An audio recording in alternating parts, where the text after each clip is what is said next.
Hey everybody, Don Georgievich here, Job Interview Tools. Welcome to 7 Days to Mastering the Art of the Interview. This is Module 5, Positioning Yourself to Get the Offer. Let's get started.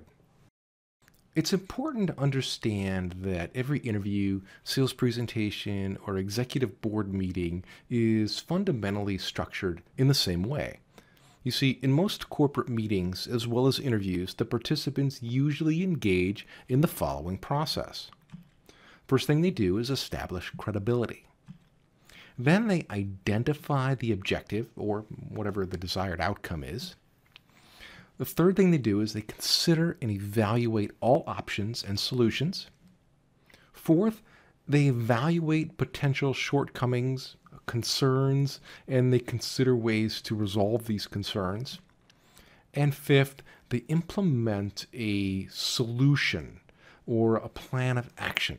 So if you've ever studied the strategies of selling, you probably recognize a similar pattern in the steps of the sales process. The first thing you want to do is build rapport. Then you want to identify the needs and the desired outcome, address the needs, probe for objections, overcome any objections, and then trial close, and finally, you close the sale. Although a board meeting, a sales presentation, and employment interview may seem like three totally different scenarios, they're all very much the same. And in each situation, individuals are attempting to influence others to achieve a desired outcome. So to successfully influence, motivate, or sell a concept, it's necessary to follow a basic sales process.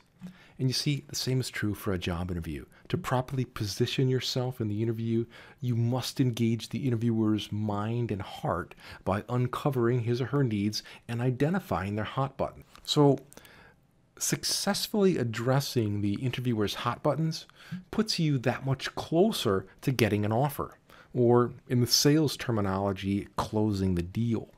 But before you engage the interviewer, however, you must be properly prepared. And what we're going to talk about are the preparation steps that are required for this. Now, the first thing you want to do is build rapport and become familiar with the company that you're interviewing with. I mean, although knowing the composition of the corporate assets, the amount of debt, approximate size, and the organization, and all that other statistical data, I mean, it's important. But you see, it's more important to understand the corporate vision, the history, the culture, their values, and how that company measures success.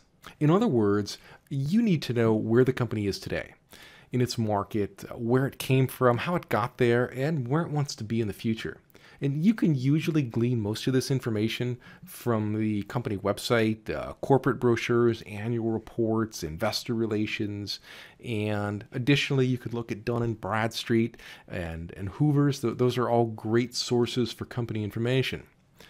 Now, do you need to do this for every company that you interview with? Absolutely not, because if you go into every interview and restate everything that you found on their website or what you found in Dun & Bradstreet, I mean, they're just going to think something's wrong with you. But if you're familiar with some of this data, it could make for nice conversation points throughout your interview and demonstrate that you did your homework. Secondly, it's important to know your resume, your career history, and be able to tell your story. This will establish credibility.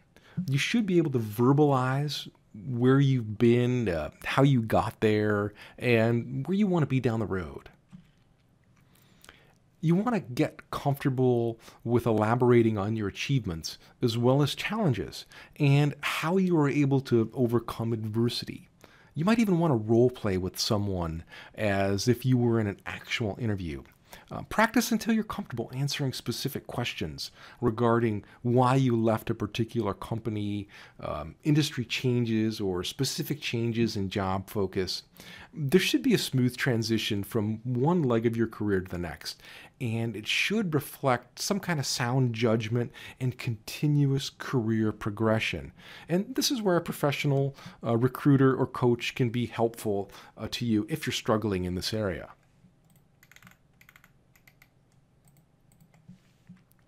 And the third, and probably most important step, is to create interview questions that identify and address their needs. I can't tell you the number of times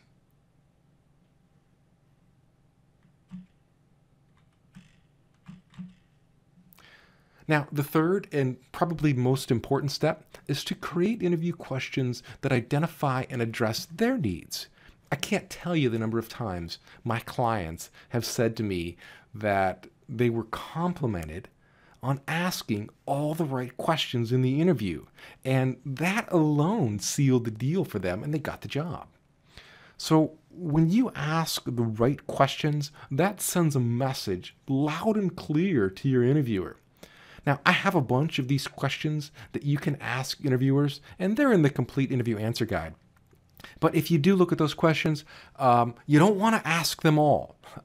They're just there as guidelines. You only want to ask relevant questions, or maybe you want to take my questions and rephrase them so that they fit the types of companies that you're interviewing with and your background.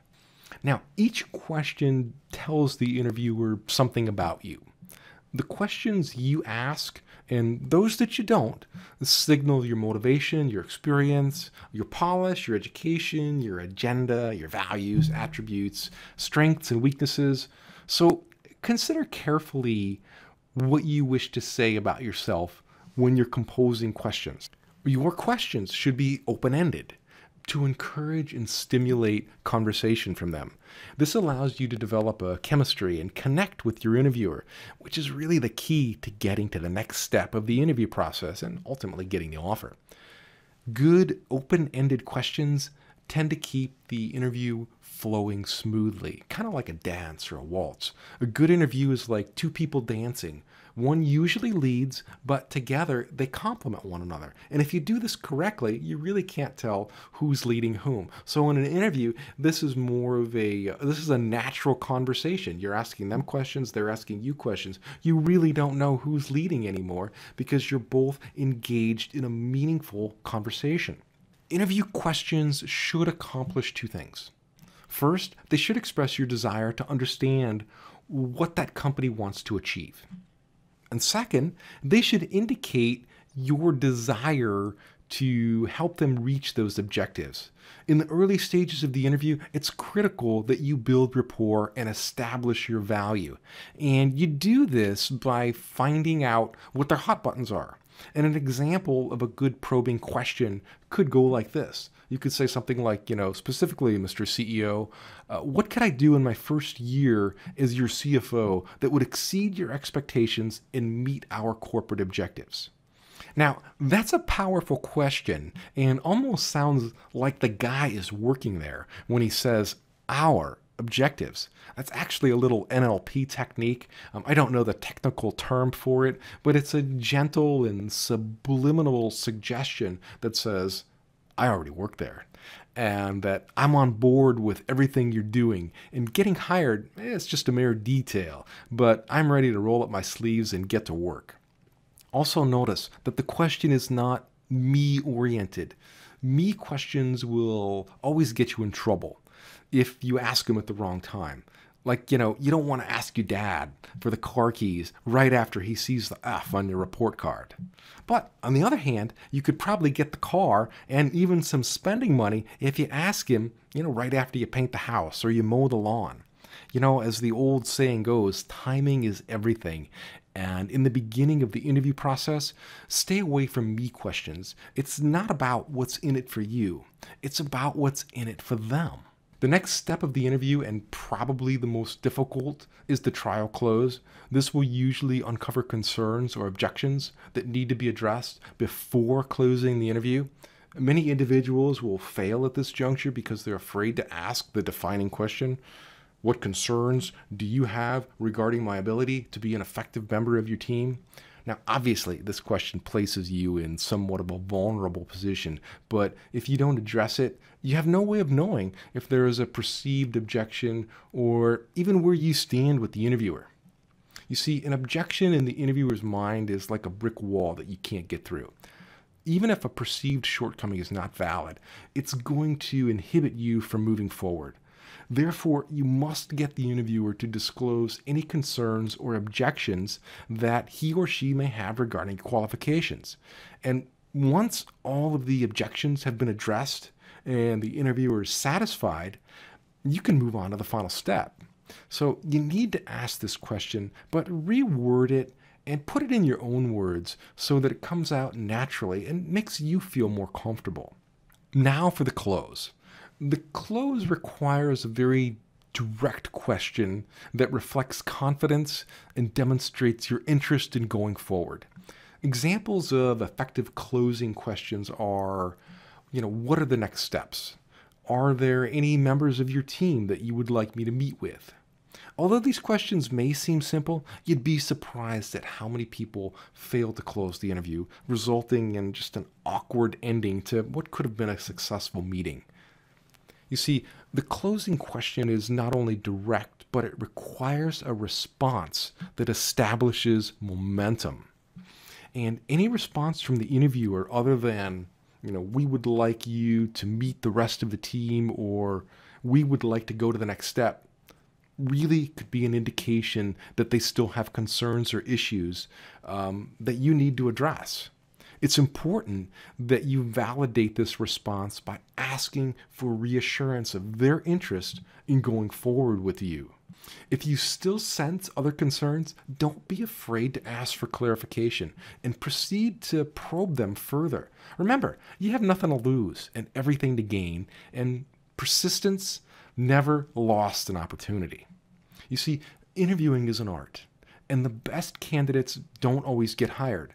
But if you hone your skills, you do your homework, and you implement these interview strategies, you will increase your odds of getting the offer. You see, an interview is a lot like a sales presentation or a board meeting in that it involves trying to influence others to achieve a certain outcome. And preparation is critical. And it involves both researching the company and trying to get a sense of its current position and its corporate culture. The questions that you ask send important signals about everything from your background and skills to your strengths, work habits, and potential. It's absolutely vital to uncover any perceived objections or questions and be able to explain them. Be prepared to close the deal and seek the information in the final steps. Okay, that's it for today. That wraps up this lesson. In tomorrow's lesson is called Interviewing to Take Home the Gold. And this is going to be an amazing lesson. You're going to love it. If you're not watching this video at jobinterviewtools.com, you're probably not subscribed. So head on over to jobinterviewtools.com/7days and register so you can be sure that you're getting the full program. Plus, you'll even get more resources and insights from me that I only share in email. It's all free, so you have nothing to worry about. And if you don't want to wait till tomorrow to receive the next lesson in your email, you can jump to Module 6 right now. Just share this lesson on Facebook, tweet it, or put it on Google Plus using the share buttons below, and you'll automatically jump to the next lesson. And of course, I would love to hear your comments. Have you used any of these techniques in today's lesson to position yourself for the job?